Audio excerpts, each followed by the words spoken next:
More than 1.2 million casualties. That is the cost Russia has paid so far for its invasion of Ukraine, and the number is still climbing. For every village taken, every shattered street claimed, Russia bleeds. Yet, despite the losses, despite the economic strain, despite the slow erosion of its military capacity, the Kremlin keeps pushing forward. More assaults, more mobilizations, more lives thrown into the grinder. And now, as the war moves toward 2026, one truth is becoming impossible to ignore. Russia is not slowing down, but Ukraine is no longer content with only defending itself. According to Ukraine's Commander-in-Chief, General Oleksandr Syrsky, the coming year will mark a decisive shift in how Kyiv fights this war. Ukraine will continue to defend, but defense alone will no longer define its strategy. Ukraine is preparing to go on the offensive. This is not rhetoric. It is planning. It is doctrine. And it is happening because Ukraine has concluded that Russia has no intention of stopping, regardless of negotiations, rhetoric, or supposed peace signals from Moscow. In an interview reported by RBC Ukraine, Syrsky made it clear Russia's operational plans have not changed. All directions for offensive actions remain the same as before. Only the timing, the number of equipment pieces, and personnel numbers change. In other words, Moscow is still committed to grinding forward, even if it costs tens of thousands of soldiers per month. And that realization has forced Ukraine to act.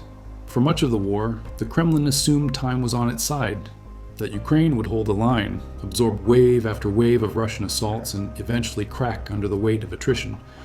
Russia's strategy has been brutally simple: send more men. Ukraine understands this strategy better than anyone, and by 2026 it intends to dismantle it.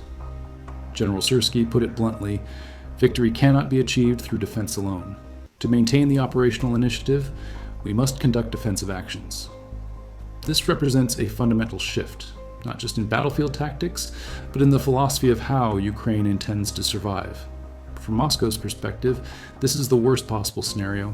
The Kremlin hoped Ukraine would remain reactive, tied down to defensive belts, slowly exhausted. Instead, Ukraine is preparing to seize the initiative, strike selectively, and exploit Russia's growing weaknesses. But why now? Why risk offensive operations after the costly and disappointing counteroffensive of 2023? The answer lies in two critical realities. First, Ukraine today is not the Ukraine of 2023. Second, Russia is weaker now than at any point since the invasion began, and those two trends are accelerating in opposite directions. Ukraine has spent the past 2 years doing something that rarely grabs headlines, rebuilding its military from the inside out. One of the most consequential changes has been the creation of permanent corps-level formations, something Ukraine lacked before the full-scale invasion. Earlier in the war, Ukrainian forces were often managed through temporary operational groups. Commanders rotated in and out. Decision-making chains were stretched thin. Coordination suffered. That system is now being dismantled. According to Syrsky, the corps reform is nearly complete, and it is already transforming how Ukraine fights. Previously, command structures were temporary. Officers were removed from their primary positions, which affected the quality of management. Now, corps commanders have permanent authority, controlling multiple brigades under unified leadership. This means faster decisions, tighter coordination, and far more efficient deployment of forces. In modern warfare, speed matters, and Ukraine has learned that lesson the hard way. These reforms are not theoretical. They are already showing results. Throughout late 2025, largely ignored by mainstream coverage, Ukraine conducted a series of localized counterattacks that quietly reversed Russian gains. Nowhere is this clearer than in Pokrovsk, a city Russia has tried and failed to encircle. For months, Russian forces attempted to isolate Pokrovsk in Donetsk Oblast. Villages fell, infiltration units slipped into the city. Moscow set deadlines, first summer, then November. None of them were met. Pokrovsk still stands. Ukraine did not repel Russia with massive armored thrusts. Instead, it executed precision counterstrikes, disrupting Russian formations, forcing them to redeploy, and buying time. And then came something bigger. Between August and October 2025, Ukraine launched a coordinated series of counteroffensives near Dobropilya, north of Pokrovsk. The results were significant. According to Syrsky, our forces split the enemy's assault grouping and liberated more than 430 square kilometers. Russian losses exceeded 13,000 killed and wounded. This was not a grand breakthrough, and that's precisely the point. It was controlled, limited, effective, a prototype. What Ukraine demonstrated in late 2025 was a new model of warfare. Defend, identify weakness, strike fast, consolidate, repeat. And now Kyiv believes it can scale this approach. Russia, meanwhile, is bleeding itself dry to hold ground it can barely defend. According to NATO Secretary General Mark Rutte, Russian forces are losing 20,000 to 25,000 soldiers per month. Ukrainian President Volodymyr Zelensky places the number even higher, closer to 30,000 killed per month. Killed, not wounded. To put that into perspective, the Soviet Union lost roughly 15,000 soldiers over 10 years in Afghanistan. Russia is now losing that many or more every single month. And for what? According to Analysts, cited by Grace Maps and Katerina Stepanenko, Russia gained roughly 1 square kilometer per 93 casualties in 2025. This is not sustainable. For years, the Kremlin offset losses with aggressive recruitment, massive bonuses, regional quotas, and economic pressure. That system is now breaking down. Russia recruited approximately 406,000 soldiers in 2025. Ukrainian estimates place casualties slightly higher. By late 2025, recruiters admitted something remarkable. Everyone who wanted to make money from the war has already signed up. That leaves Putin with one option he desperately wants to avoid: forced mobilization, a move that could shatter domestic stability. And all of this is unfolding while Ukraine is preparing to strike. Russia still claims it will capture the entire Donbass by April 2026. That deadline borders on fantasy. Pokrovsk remains contested. Beyond it lies a heavily fortified belt of cities, Sloviansk, Kramatorsk, reinforced over more than a decade. The Institute for the Study of War estimates Russia would need to achieve breakthroughs at a pace it has never demonstrated. Meanwhile, Ukraine is getting stronger, faster. And this sets the stage for a critical question. Can Ukraine turn Russia's exhaustion into opportunity without repeating the mistakes of the past? That question brings us directly to why Russia is running out of time.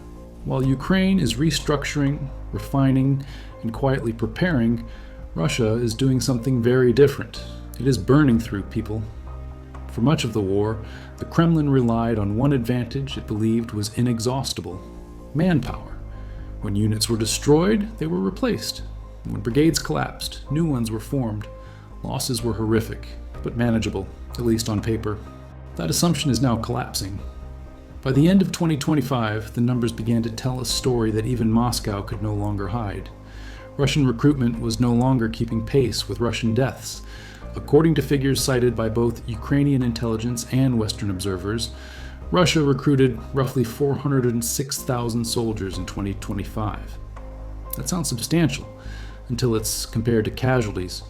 Conservative estimates place Russian losses at over 410,000 killed and wounded in the same year. And that gap has been widening. By October, Russian recruiters were reportedly struggling to meet quotas despite offering record bonuses, some as high as $39,000 per contract. For a country where the average annual salary is far lower, this should have been irresistible. It wasn't. Recruiters themselves admitted the problem. The pool was drying up. Those willing to fight for money had already signed up. What remained was a population increasingly unwilling to trade life for cash, especially as casualty notifications became impossible to ignore. This matters enormously for the battlefield. Modern warfare is not just about numbers. It's about rotation, rest, and cohesion. Units that cannot rotate are units that degrade rapidly. Fatigue sets in, morale collapses, discipline frays. And by late 2025, Russian units across Donetsk and Zaporizhzhia were showing exactly those symptoms. This is why Ukraine's counterattacks began working. When Ukrainian forces struck near Dobropilya, they weren't smashing into fresh, well-rested Russian formations. They were hitting exhausted units. Understrength, poorly trained, and often led by officers, rushed through promotion pipelines. The result was fragmentation. Russian assault groupings split apart. Defensive lines bent, and in some cases broke entirely. Ukraine did not need overwhelming force. It needed timing. This is where Russia's casualty problem becomes existential. Russian losses are not evenly distributed. Many of the dead are experienced soldiers, assault troops, NCOs, junior officers. Replacing them with new recruits does not restore capability, it dilutes it, and training has suffered badly. As Russia struggles to fill ranks, training cycles have been shortened. New soldiers arrive at the front with minimal preparation, unfamiliar with terrain, equipment, or even basic coordination. This creates a vicious cycle. Poorly trained troops die faster, increasing casualty rates, which in turn worsens recruitment problems. Ukraine understands this cycle and intends to exploit it. But manpower is only part of the equation. The second pressure point tightening around Russia is economic, and it is increasingly shaped by Ukrainian action. Throughout 2025, Ukraine escalated its long-range strike campaign against Russian energy infrastructure. Refineries, storage facilities, pipelines, targets once considered untouchable, were hit repeatedly. In November alone, an estimated 10% of Russia's refining capacity was taken offline. December saw at least 24 confirmed strikes on oil and gas assets, a record. These attacks were not symbolic, they were strategic. Oil and gas revenues are the backbone of Russia's war economy. They fund procurement, salaries, bonuses, and logistics. And in 2025, those revenues fell sharply. According to Russian government data cited by multiple outlets, oil and gas income dropped by 24% year on year. The Kremlin had already lowered expectations once and still missed its revised target. Instead of the originally forecast $139 billion, Russia ended 2025 with roughly $108 billion in energy revenue. The shortfall, more than $30 billion, is not abstract. It directly limits Russia's ability to sustain high-intensity warfare. Less money means fewer armored vehicles replaced, fewer precision munitions produced, less training time afforded, and critically, less money to buy loyalty. At the same time, sanctions continue to bite. Workarounds exist, but they are expensive and inefficient. Equipment quality declines, maintenance cycles stretch. The Russian military that enters 2026 is not the same force that entered Ukraine in 2022. It is poorer, more tired, less professional. Ukraine, meanwhile, is becoming more selective and more lethal. This imbalance sets the conditions for what comes next. Ukraine's leadership is painfully aware of one uncomfortable truth. Going on the offensive is risky. The summer 2023 counteroffensive looms large, not as a failure to forget, but as a lesson to internalize. That operation was ambitious, too ambitious. Ukraine attempted to strike across multiple axes simultaneously. Forces were spread thin, timelines were telegraphed. Russia had months to prepare layered defenses. Mines, trenches, kill zones. The result was slow progress, heavy losses, and eventually a strategic pause. Ukraine does not intend to repeat that mistake. In 2026, the offensive model is fundamentally different. Instead of sweeping advances, Ukraine plans localized, intelligence-driven strikes. Instead of months of buildup, rapid execution. Instead of pushing everywhere, pressure will be applied where Russia is weakest.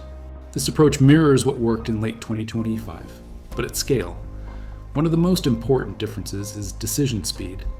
Thanks to core-level reforms, Ukrainian commanders now have direct control over subordinate brigades without bureaucratic bottlenecks.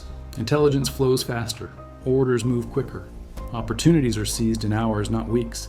This denies Russia something it relied on in 2023, time. Another critical change is operational restraint. Ukraine will not chase symbolic objectives. It will not overextend for headlines. Territory will be taken only when it can be held. The pattern is clear. Strike a weak point, destroy or displace Russian forces, fortify immediately, force Russia to counterattack and to prepare defenses. This flips the attritional equation. Instead of Ukraine absorbing endless assaults, Russia is forced to react, expending manpower and resources to regain lost ground. And reaction is where Russia is weakest. This strategy also integrates something Ukraine lacked in 2023, mature long-range strike capability. Ukraine's drone program has evolved rapidly. Mid-range strike drones are now reaching deep into Russian rear areas, hitting depots, command nodes, logistics hubs. These strikes degrade Russia's ability to respond to Ukrainian offensives in real time. Reinforcements arrive late, or not at all. Ammunition runs short. Communications break down. Battlefields are not won by frontline troops alone. They are won by logistics. Ukraine is finally in a position to target both. Russia insists it is preparing defenses. It plans to form 11 new divisions in 2026. But here too, the numbers betray the narrative. In 2025, Russia planned to form 14 divisions. It managed barely half, many understrength, many incomplete. Resources intended for expansion were instead used to replace losses. Formations exist on paper. Capability does not. Ukraine knows this, and this is why Russian deadlines, like capturing the entire Donbass by April 2026, ring hollow. Pokrovsk alone has taken years to approach. Beyond it lies a fortified urban belt that Ukraine has reinforced for more than a decade. Even optimistic Russian projections do not align with battlefield reality, which brings us to the final question. As 2026 approaches, the trajectory of the war is becoming clearer. Even if its outcome remains uncertain, Russia will continue attacking. That much is certain. Its political system demands momentum, its propaganda requires movement. But momentum built on exhaustion does not last. Ukraine, by contrast, is choosing its moment. Its forces are better organized, its command structure is streamlined, its strategy is grounded in realism rather than ambition. Most importantly, it understands its enemy.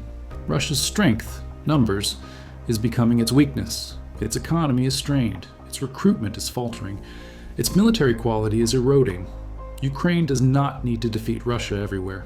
It needs to defeat it selectively. And that is exactly what 2026 is shaping up to be. A year of selective, calculated pressure, designed to reverse gains, degrade capability, and expose the limits of Moscow's strategy. If Ukraine avoids overreach, if it maintains discipline, if it continues to strike where Russia is weakest, then 2026 may not bring a dramatic collapse, but something more dangerous for the Kremlin. A slow, irreversible rollback. And once that process begins, stopping it may be impossible. Because wars are not always decided by who advances the furthest, but by who can endure the longest. And for the first time in years, it is Russia, not Ukraine, that is running out of time.